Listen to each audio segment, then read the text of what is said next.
Hello guys, Shadow Sabbath here, and today I'm doing another episode of my Shadow Sabbath episode reviews for Amphibia.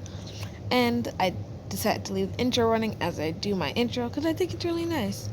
So I think this is probably my favorite episode of season 3 so far, both of them, because there's a lot of comedy, both like they say stuff and things if you look for they're very subtle, but they're pretty funny.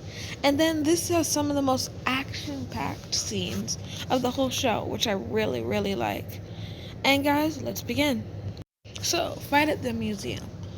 As much as I thought I'd love this episode more, surprisingly, it's tough. I may actually like the second episode more, but not take away anything from this episode, because this episode is really, really good. So it starts off with everyone sleeping, but Anne is searching the internet for things like how to get home and dimensions and such. And she's here so long that when her mom calls her in the morning, she nearly doesn't even come until her mom calls her a second time. So as I sit down to watch this movie, everyone can see Anne is exhausted and she can really barely do anything, which actually does play a part in the episode later on. So after they finish their show, Anne's mom lets them know that they have a lot of work to catch up on, so they can go to the museum because they're wondering what to look up to get them home. She says they can go to the museum because they also have a lot of work to catch up on, which obviously they don't want to do, but it will be a chance to go to the museum. So they go there, and fully repaired blue robot boy is here, just sitting like. This is probably the only thing I don't like. I mean, I get it, but it feels like the last battle did nothing but introduce him. I mean, I'd like if we'd at least know there was something wrong, like a dent in his arm or something. It's a very minor detail. I just don't like he seems perfect now.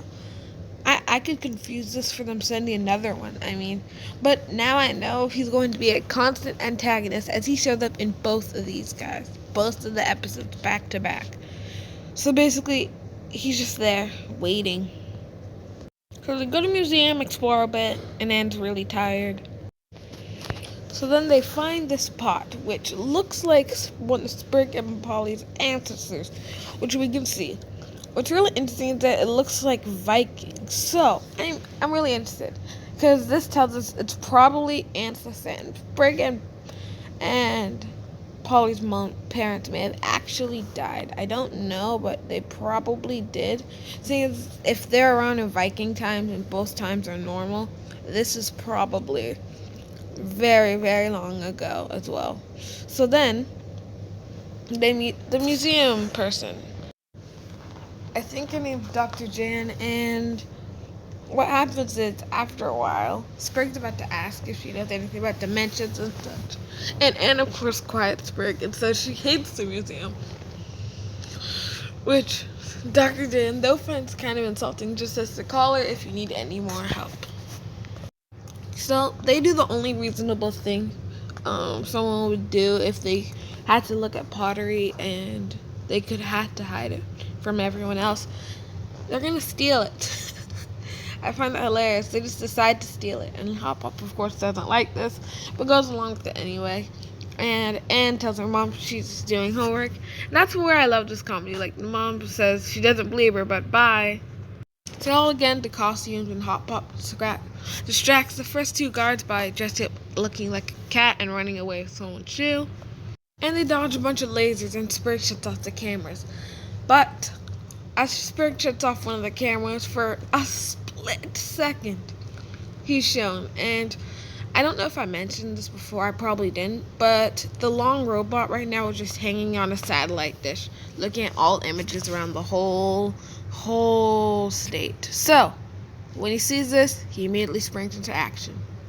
So he breaks into the museum, and I think you guys can start to see where the fight at the museum comes in. So while the planters try and help Anne, who's half asleep and can barely fight, that robot is not having it. So after the robot gets his hand stuck in this thing, I don't know what it's called, but I know I've seen something like before.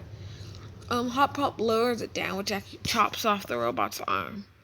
Maybe it'll be permanent this time. Oh no, he just turns into a battle axe. This is fine.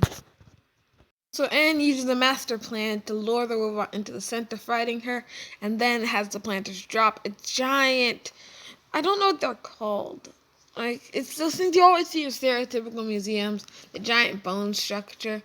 I'm just gonna call it a bone structure for now. And they drop it onto the robot. The robot, though, who people never nerfed in his whole life, is still alive. But the only thing is, his hand is gone again, and his eye is now broken. But he is holding Anne. But then Jan, along with the two employees from the beginning who were in the front, the guards, find Anne, and the robot doesn't know what to do because it needs to hide for people. So Anne takes this opportunity, kicks it in his face while the robot flees. And Jan actually helps protect their secret, saying that they're just actors practicing for something in the museum. She agrees to help them because from before she wanted to know if these were dimension frogs in the Frodo. How cool, because they're bipedal instead of looking how a normal human frog would look. Not a normal frog on Earth would look. So then they all step into her, basically, laboratory, and she agrees to a very nice deal. Oh, nothing twisted or anything. Simply, if Anne gets some sleep, she will look around this thing. Anne also says to check it under a black light, but of course she just says, go get some sleep. But, she just checks anyway, and oh my gosh, she finds writing. So guys, I'm just going to say this from now. No, nothing bad happens, because I was so scared after I saw this that something was going to happen, like the pot was going to break before she could get it to them, or something like that, or she was going to get captured or something, because things never go right, but it actually didn't. So, great episode, and now we move on to Temple Frogs. And I think this is one of, my favorite jokes in the beginning of the episode. So, Anne tells him that Dr. Jan says to come because she found something, but, when you read this, come see me when you have a moment. I think I found something, dang, autocorrect. It's such a subtle joke, and it's for a second, that if you don't pause it and appreciate it, it's just sad. It's a really well-made joke. So, Anne tries to run over to the museum before being stopped by her parents who are loading the car to go to a Tide Temple, some event, whether it's dancing, music, food. And it almost reminds me of the potluck in Amphibia with some more stuff going on. Save the trouble of thoroughly explaining this part. Anne doesn't want to go. She wants to go to the museum. Her mom says go, just stay for an hour because her relatives haven't seen her. But then we apparently see two people from St. James Middle School trying to get a picture of Anne, as the girl who went missing, for her school paper. And two things about this. One, it does actually come back in the episode, kind of. And two, I find it interesting. Each episode, I feel like there's something to do with her school, and it's going to turn into something important. From her missing schoolwork to her classmates, something's going to happen, and I feel like the school is going to be involved. So Anne's family sees her again, and I'm really going to go quickly over this part because it's really, really easy and basic to explain, but fun to watch. Everyone finds something that they like to do. Polly shows off that she can speak Thai because she watched the entire Thai rom-com collection of Mrs. Boon Choi. Pop basically finds a silent dancing group, which is pretty cool. Spring finds a volleyball style game for him to like, while Anne continues just serving stuff. And the robot, yet again, who just won't stop. I see why Andrea sent him out, because this guy just won't stop. He sends out a bunch of small robots to go after Anne. He tells some random girl that she'll pay her $5 to act like her for 45 minutes, who I don't think will ever get paid, and tries to sneak off but is caught by her mom. What you learn is they're returning all these dishes because while Anne was gone, everyone cooked for her and basically took care of the restaurant, which makes Anne feel bad and decides to stay a bit longer until the drones come. So Anne tells the rest of her family that these are drones from the school trying to basically learn about her from those two middle schoolers from earlier, so they just think it's paparazzi. Well, Anne knows it's actually from the robot. So they fight it off. It's really interesting. And when their disguise is off, everyone learns they're frogs, and nobody really cares, because if they're Anne's friends, they'll be their friends.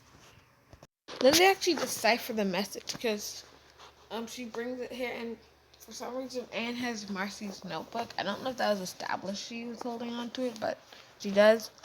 I forgot what the message read. I don't know what it means. I thought I was going to have to go look up stuff to try and find it out now. But maybe one day in the future we'll understand what it means. And that's really it, guys, for these 2 episodes. I hope you guys enjoyed, and have a nice day.